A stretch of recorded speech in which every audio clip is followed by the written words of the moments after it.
네, 안녕하세요. IBM학원 인천센터 박쌤 토익의 박성미 강사입니다. 자, 오늘은요, 가정법 같이 한번 배워볼게요. 자, 일단 제일 첫 번째 가정법 개념입니다. 여러분, 이 문장이 가정법인 것은 아마 여러분 알고 계실 것 같아요. 그죠? 문장의 시작에 있는 if라고 하는 접속사가 가정법의 어떤 단서가 되는데요. 같이 한번 볼게요. 가정법은 만약에라고 하는 if라고 하는 접속사로 시작하는 문장입니다. 저희 시제할 때 배웠던 거 같이 조금 나올 건데 볼게요. 옛날에 우리 시제할 때 여러분 시간절, 조건절이라고 하는 접속사 기억나세요? 시간절, 조건절. 그래서 if 안쪽에 if가 접속사니까 뒤쪽에 주어를 쓰고요. 동사는 현재를 쓰면 기억나죠? 접속사 안쪽에는 미래를 쓰지 않았습니다. 현재가 미래를 대신했거든요. 그래서 접속사 안쪽 현재를 쓰면 전체는 현재, 과거, 미래 중에 미래를 썼던 게 시간절, 조건절이었고요. 저 이거 시제할 때 배웠던 거 기억나요? 그죠? 여러분 시제할 때 저희가 해석을 하지 않았던 거 기억을 하죠. 그래서 오늘 하는 가정법도요. 해석하지 않고 약간의 짝꿍으로 암기하는 식으로 한번 배워보도록 하겠습니다. 자, 이제 첫 번째 가정법은 만약에라고 하는 if라는 접속사를 사용을 합니다. 그럼 가정법은 해석하지 않습니다. 시제와 같아요. 짝꿍을 알고 있는 걸 매칭해서 풀어만 주시면 되고요. 시간절, 조건절 접속사 if는 접속사 쪽에 현재를 쓰지만 주절에는 현재, 과거, 미래 중에서 우리 미래를 썼던 게 시간절, 조건절이었던 거. 그래서 문제 중에 아마 저희는 가정법 if라고 하는 어떤 특정한 시제를 배울 건데 시간절, 조건절 어떤 모양의 동사가 나올 수가 있습니다. 그 이유는 문장의 시작에 있는 if 때문이었어요. 자, 이제 가정법의 형태를 한번 볼 텐데요. 여러분 제일 첫 번째 하나 기억할 것은 if라고 하는 접속사로 문장을 시작을 해야겠죠. 일단 if라고 하는 접속사가 문장의 시작에 들어가고요. 안쪽에 동사를 쓰고 뒤쪽에 동사를 써서 일단 접속사라고 하는 것은 문장하고 문장을 이어주니까 문장 두 개를 이어주는 접속사 if를 쓰고요. 제일 첫 번째 하나 기억할 건 if 안에 들어가는 조동사가 should라는 거예요. 딱 하나 기억할 거예요. if 안쪽에 들어가는 조동사는 should. 그럼 should가 조동사니까 조동사 뒤에 동사 원형을 써야겠죠. 그래서 동사 원형 써주고요. 우리 아까 시제할 때 했던 것처럼 접속사 안쪽에 현재를 쓰면 뒤쪽은 미래를 씁니다. 그래서 뒤쪽에 미래의 조동사로 will을 써주는 거죠. 할 수 있나요? 접속사 쪽에 하나만 기억하는 거야. 들어가는 조동사 should. 여러분들 should가 뜻이 뭐뭐 해야 한다 라는 뜻이에요. 그죠? 뭐뭐 해야 하는 건 아직 하지 않은 거니까 미래의 의미니까 뒤쪽에 미래로 연결을 해줄 수가 있습니다. 저희 첫 번째 시제 한번 배웠고요. 두 번째를 하기 전에 우리 옛날에 시제 배울 때 여기가 현재였다고 하면 여러분 저는 앞으로 일어날 걸 이제 미래라고 말해요. 그쵸? 현재 이전의 시제는 과거가 되고 과거 이전의 기억나 더 큰 과거 이름이 대과거라고 해서 had pp라는 시제를 썼습니다. 그럼 저희 오늘 가정법 if 뒤에 마찬가지 시제로 좀 접목을 한번 해볼 건데요. if 한쪽에 첫 번째 should를 현재로 이해하는 거예요. 그럼 현재 이전의 시제니까 과거가 되고 과거 이전의 시제니까 대과거로 내려줄게요. 자, 이렇게 내립니다. 첫 번째, if 한쪽에 VED를 쓰면 과거가 된다. 그쵸? 가정법 if 한쪽에 과거를 쓰면 저희 뒤쪽에 여기가 1번의 문장, 여기가 2번의 문장 두 개를 이어주는 게 접속사예요. 그럼 여기 저희가 배우는 가정법의 접속사 if를 지금 쓰고요. 1번하고 2번 중에서 중요한 문장 주절은 1번일까요? 2번일까요? 중요한 문장은? 그죠? 접속사가 없는 문장을 우리 주절이라고 하고요. 오늘 배우는 가정법은 주절에 무조건 조동사를 쓰는 걸 규칙으로 합니다. 자, if 한쪽에 VED 과거를 쓰고 비동사는 항상 were만 쓸 수 있고요. if 한쪽이 과거니까 전 뒤쪽에도 과거를 써야겠죠. 그래서 will의 과거로 would를 쓰고 뒤쪽에는 동사 원형을 쓰는 구조를 맞추는 거. 됐죠? if 안쪽에도 과거니까 뒤쪽도 과거를 쓸 건데 가정법은 조동사를 무조건 쓴다고 했으니까 과거, will의 과거로 would를 맞춰주었습니다. 현재가 왔고요. 과거가 왔고 우리 과거 이전에 더 큰 과거 뭐였죠? 대과거였죠. 대과거. if 한쪽에 had pp를 썼습니다. 해서 뒤쪽에 have pp를 그대로 쓰려고 했는데 아까 기억나죠? 가정법은 주절에 무조건 조동사를 쓰는 걸 규칙으로 했어요. 그래서 조동사로 will하고 would 중에서 앞쪽에 had가 과거니까 시제를 맞춰서 would를 써주고요. 앞쪽에 had pp를 그대로 쓰려고 했는데 앞에는 would가 조동사니까 조동사 뒤에 동사 원형으로 have pp의 모양을 맞춰주는 거예요. 그래서 가정법은 짝꿍이라고 말씀드렸습니다. 그렇죠? if 안쪽에 should라는 조동사가 들어가면 뒤쪽에는 will이라는 조동사를 쓰고요. if 안쪽에 두 가지 중에 일단 were를 많이 써서 were이라고 외울게요. 그래서 if 안쪽에 were이라는 동사를 쓰면 뒤쪽에 항상 would 동사 원형을 쓰고요. if 안쪽에 had, pp 이런 구조로 쓰면 뒤쪽에는 항상 would have, pp라고 하는 이런 시제를 쓰게 됩니다. 선생님 그런데 여기에 can이나 may는 왜 쓰신 거예요? 라고 물을 수가 있죠.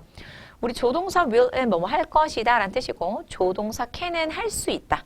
그다음에 조동사 may는 읽지 모른다라는 뜻으로 조동사의 뜻이 조금씩 다른데 토익은 이 세 가지의 조동사를 모두 다 똑같이 생각합니다. 그럼 여기는 will 자리에 can 써도 되고요. may 써도 돼요. 그래서 아래쪽에 우리 will 대신에 would라는 과거를 썼으니까 can의 과거 could 써도 되고요. may의 과거 might를 써도 구조로 맞출 수 있다는 거예요. 할 수 있죠. 조동사는 시제만 맞춰주시고 조동사 하나만 챙겨주시면 되는 거예요. 그래서 이 시제 짝꿍을 암기하는 게 가정법의 첫 번째가 되는 것. 네, 됐습니까? 외웠다는 전제로 아래쪽 포인트 정리 한번 해볼게요.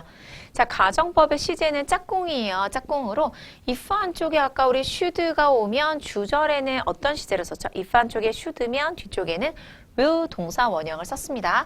if 한쪽에 were이라고 하는 과거를 쓰면 주절에는 아까 어떤 거 썼죠? 그래서 뒤쪽에는 would 동사 원형을 썼고요. if 한쪽에 had, pp를 쓰면 주절에는 세 가지 동사였던 아까 would, have, pp 이런 모양을 썼던 걸 기억하시면 돼요. 그래서 짝꿍으로 가는 걸 기억을 하시고 조동사는 바꿔서 쓸 수 있습니다. 그 말은 can이라는 자리에 will을 넣을 거예요. 그걸 문제로 내진 않는다는 거예요. 짝꿍으로 가주시면 되고 아마 여러분이 가정법을 조금이라도 봤다면 가장 많이 봤던 시제가 아마 would, have, pp일 거예요. 그죠? 그래서 이 시제를 조금 잘 기억을 해주시면 되겠습니다. 자, 가정법 연습 문제 여러분, 선생님 뭐 배운 것도 없는 것 같은데. 그렇죠. 가정법은 여러분 1년에 하나 정도 대신에 독해나 어떤 지문에는 많이 등장을 하기 때문에 구조는 조금 볼 수 있어야 합니다. if라는 접속사 찾고 안쪽에 동사만 찾아주세요. 맨 앞에 if라는 접속사 뒤쪽에 동사 어디 있어요? 여기에는 were이라는 동사가 있으니까 if 한쪽에 were이면 뒤쪽에는 would 동사 원형으로 정답을 이렇게 찾아줍니다. 아까 주절에 무조건 조동사 쓴다고 했고요. 두 번째, if 한쪽에 동사가 had earned라고 해서 had pp예요. 그럼 콤마 뒤쪽에 아까 동사는 would have pp라고 해서 이렇게 찾아줄 수가 있죠.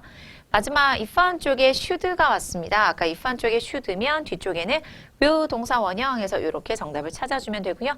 지금 배우는 가정법은 주절에 무조건 조동사를 쓰는 걸 규칙으로 한다는 걸 기억을 하고 넘어갈 거예요. 자, 이제 두 번째 가정법 도치입니다, 여러분. 저희가 가정법 이 세 가지의 시제를 배웠어요. 그렇죠? 도치라고 하는 것은 주어랑 동사를 바꾸는 건데 한번 시작해 볼게요. 그럼 이 문장의 세 가지에 맨 앞에 있었던 if는 품사가 뭐였죠? if는 접속사였습니다. 그렇죠? 문장하고 문장을 이어주는. 그런데 저는 문장과 문장을 이어주는 접속사를 쓰지 않아도 돼요. 얘는 안 써도 된대요. 대신에 쓰지 않을 경우에는 문장하고 문장을 이어주는 접속사가 없기 때문에 주어랑 동사의 자리를 바꿔주게 될 거예요. 주어가 있고요. 영어는 동사를 여러 개까지 썼다고 하면 주어랑 제일 첫 번째 동사를 자리 바꾸는 걸 도치라고 합니다. 그럼 제일 첫 번째 문장 볼게요. should라고 하는 동사가 1번, 두 번째는 VR, 동사 2번, 아래쪽에 were이 동사 1번, 아래쪽에 had가 동사 1번, pp가 동사 2번이니까 동사 1번하고 주어만 자리 바꿔주시면 돼요. 그래서 제일 첫 번째 문장은 이제 should 주어라는 문장이 되는 거죠. 주어랑 첫 번째 동사만 자리 바꾸고 뒤에는 똑같이 맞춰줍니다. 자, 두 번째는 그러면 앞에 were만 보내면 되죠. 그래서 were 주어 쓰고 뒤에는 그대로 맞춰주고요. 마지막에는 had 주어 그리고 pp라는 구조를 쓰게 돼요. 그래서 문장의 시작에 나가는 조동사가 should나 were이나 had라는 거죠. 선생님 그런데 문장의 시작에 나가는 조동사 많이 있잖아요. can you라고 물을 수도 있고 will you라고 물을 수도 있잖아요. 라고 물으면 선생님 만약에 can I라고 하면 여러분 저는 여기에 맞춤표가 있고요. 느낌표가 있고 물음표가 있다라고 하면 can I라고 하면 저는 물음표를 찍어야 합니다. 그렇죠? 우리 조동사가 앞으로 나가는 걸 의문문이라고 하거든요. 그래서 can I라고 이렇게 물을 건데 저희가 지금 배우고 있는 RC 리딩에서는 이렇게 의문문 물음표 자체 퀘스천 마크가 잘 존재하지가 않는 거죠. 그 말은 절대 주어가 있습니다. 동사가 있습니다. 주어가 동사 뒤로 나가는 케이스가 없다는 거예요. 근데 유일하게 나가는 케이스가 오늘 배우는 가정법 도치라는 거예요. 그래서 should나 were이나 had가 나가고요. 뒤쪽에 동사 모양 보면 아마 앞쪽에 어떤 단어들이 왔는지 추측할 수 있을 것 같아요. 자, 아래쪽 포인트입니다. 자, 문장에 if라고 하는 접속사가 없어지면서 주어와 동사가 자리 바뀌는 도치가 일어나는데요. 그 동사는 맨 앞에 있는 첫 번째 동사가 바뀌는 거예요. 자, 문장의 시작에 나가는 동사는 그래서 어떤 게 있을까요? 첫 번째 should하고 might 중에 아까 뭐가 있었죠? 첫 번째 should 있었고 was하고 were 중에서는 were 있었죠. have랑 had 중에서는 had라고 하는 가정법 도치가 가능했던 걸 기억하시면 되겠습니다. 자, 가정법 도치 연습 문제 한번 풀어볼게요. 자, 일단 문장의 시작에 보니까 had라고 하는 단어가 왔습니다. 문장의 시작에 동사가 나가면 물음표를 찍어야 되는데 물음표를 찍지 않는다고 말했어요. 이 문장이 맨 앞에 헤드가 있고요. 뒤쪽에 일단 pp라고 모양이 있으니까 이게 지금 가정법 도치가 됐다. 그쵸? 그럼 원래 문장은 if라는 주어가 있었을 것 같고요. 뒤쪽에 the client라고 하는 주어를 그대로 썼을 것 같고요. 바로 뒤에 동사가 head 플러스 pp가 되었던 거 이해할 수 있죠? if 한쪽에 head pp니까 콤마 뒤쪽에 우리는 아까 주절에 would have pp를 쓴다고 했으니까 정답을 이렇게 찾아주는 거죠. 할 수 있죠? 그다음에 두 번째 문제, 문장의 시작에 were과 had 둘 다 가능했습니다. 그렇죠? 바로 뒤에 일단 I라는 주어가 왔는데 뒤쪽에 일단 더 많은 동사는 일단 없었다는 거. 정확하게 하기 위해서는 콤마 뒤에 주절을 볼게요. 주절이 would 동사 원형이니까 if 한쪽에 과거가 있어야지 would 동사 원형이 되겠죠? 그래서 과거로 정답은 were이 되고요. 이 문장 도치되었습니다. 원래 문장은 if 쓰고요. I 쓰고요. were not busy라고 그대로 붙여주시면 됩니다. 자, 아래쪽에 세 번째 문제, 문장의 시작의 조동사. 문장의 시작의 조동사 딱 하나 should밖에 없네요. 그래서 정답은 should라고 해주고 물음표가 없으니까 가정법 도치인 것까지 확인해 주실 수가 있습니다. 자, 벌써 가정법 테스트입니다. 그럼 가정법은 굉장히 짧습니다. 한번 바로바로 풀어볼게요. 자, 문장의 시작에 일단 if라고 하는 접속사가 보이고요. 콤마까지 끊고 뒤쪽에 check라고 하는 어떤 동사를 썼는데요. 어머, 선생님 여기는 가정법이 아닌 것 같아요. 아까 would나 will 같은 주절의 조동사가 없거든요. 그렇죠, 없네요. 뒤쪽에는 check이라고 하는 동사로 시작하는 여기는 명령문이 되고 그럼 명령문의 시제는 미래가 돼요. 그래서 얘는 동사 원형으로 시작했지만 얘는 실제로 미래라고 해서 if 한쪽에 어떤 시제를 쓰면 뒤쪽은 미래가 될까요? 입니다. 자, 일단 이 자리가 동사 자리일 거니까 동사가 아닌 얘네는 지울 수 있는 거 할 수 있죠. 그 다음에 A는 현재가 되고요. C는 had pp니까 과거 완료가 되네요. if 한쪽에 현재를 쓰면 뒤쪽은 미래가 되는 시간절 조건절이었고 만약에 C는 had pp를 정답으로 쓸 거면 if 한쪽에 had pp니까 뒤에는 would have pp라는 시제를 써주면 됩니다. 자, 두 번째 2번입니다. if 한쪽에 had pp 보인다. 그쵸? if 한쪽에 had pp니까 전 뒤쪽에 아까 would have pp를 쓴다고 했으니까 정답을 뒤로 찾아주면 돼요. 가정법 문제는 실제로 이렇게 전혀 어렵지 않고요. 앞하고 뒤하고 짝꿍만 외워주시면 됩니다. 외운 상태로 문제 맞추고 넘어가는 거예요. 그 다음에 3번의 문장의 시작에 일단 동사를 썼고요. A, B, C, D 보기를 보니까 이제 가정법 도치인 거 확인할 수가 있고 가정법 도치로 쓸 수 없는 일단 might는 지워야 되겠죠? 그 다음에 가장 정확하게 확인하기 위해서는 주절의 동사를 파악할게요. 자, 일단 두 번째 줄의 주절에 여기 동사가 will be가 미래니까 우리 아까 if 한쪽의 시제는 should나 현재를 써야 미래를 쓸 수 있잖아요. 그죠? 그래서 should나 현재를 써야 하니까 정답은 D가 되겠죠. 할 수 있나요? 만약에 문장의 시작에 A와 같은 were 쓸 거면 콤마 뒤 주절에는 would 동사 원형 쓰면 되고요. B는 had를 쓸 거면 일단 주어를 써주고 바로 뒤에 pp를 붙여주고요. 주절에는 would have pp라는 시제로 만들어주세요. 그 다음에 4번입니다. 4번에도 문장의 시작 도치 문제고요. 이제 A, B, C, D 보기를 보고 도치로 될 수 없는 B는 탈락이 됩니다. 선생님 그런데 명령문이라는 게 있으니까 동사 원형을 시작에 쓸 수 있지 않나요? 라고 물어보면 문장의 시작에 명령문 쓸 수 있어요. 그리고 토익이 굉장히 많이 내는 문제이기도 한데 have는 내지 않습니다. 그래서 have는 문장의 시작에 안 나간다고 생각을 하시면 돼요. 자, 그래서 일단 문장의 시작에 왔고요. 뒤쪽에 일단 동사가 여기 있네요. worked라는 동사. 일단 얘가 ed, pp인 것 같은데 이게 뭔지 몰라서 가장 정확하게는 주절의 동사였습니다. 두 번째 줄에 주절의 주어가 여기 있네요. 아래쪽에 our weekend book sale이고 아래쪽에 동사가 would have pp니까 시제를 맞춰서 if 한쪽에 had pp였겠죠? 그래서 정답으로 C를 맞춰주네요.